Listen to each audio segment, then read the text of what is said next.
বাংলাদেশকে যদি অপরাধ মুক্ত করতে হয়, আমাদের ইজ্জতের মুকুট পরাইছেন যারা আফগানিস্তানের তালেবানরা, ওদের মতো নীতি নৈতিকতা বিষয়ক মন্ত্রণালয় খুইলা আলেম ওলামাদেরকে কাজে লাগায়া দেয় মানুষের দিল ঠিক করার জন্য।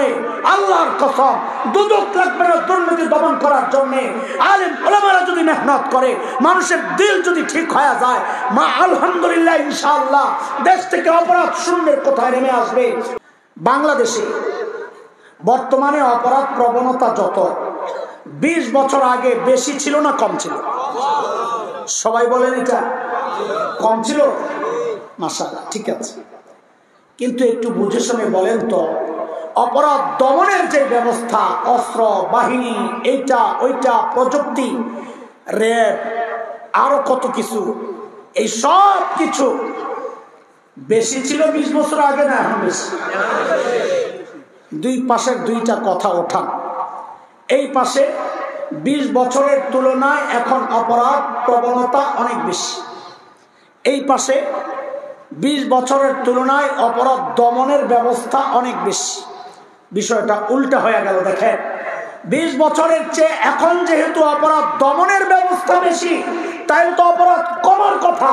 অপরাধ না কইমা অপরাধ বাড়লো কেন? বলে ওইটাই বুঝাইতেছি, বস্তুতে মেহনত চলতেছে।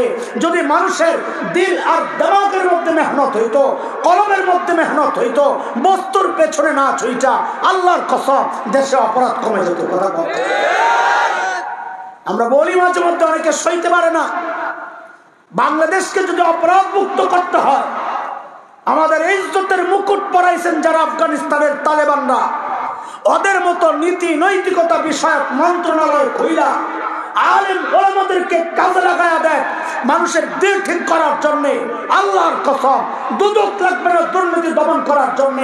আলেম ওলামারা যদি মেহনত করে, মানুষের দিল যদি ঠিক হয়ে যায়, মা আলহামদুলিল্লাহ ইনশাআল্লাহ দেশ থেকে অপরাধ শূন্যের কোথায় নেমে আসবে।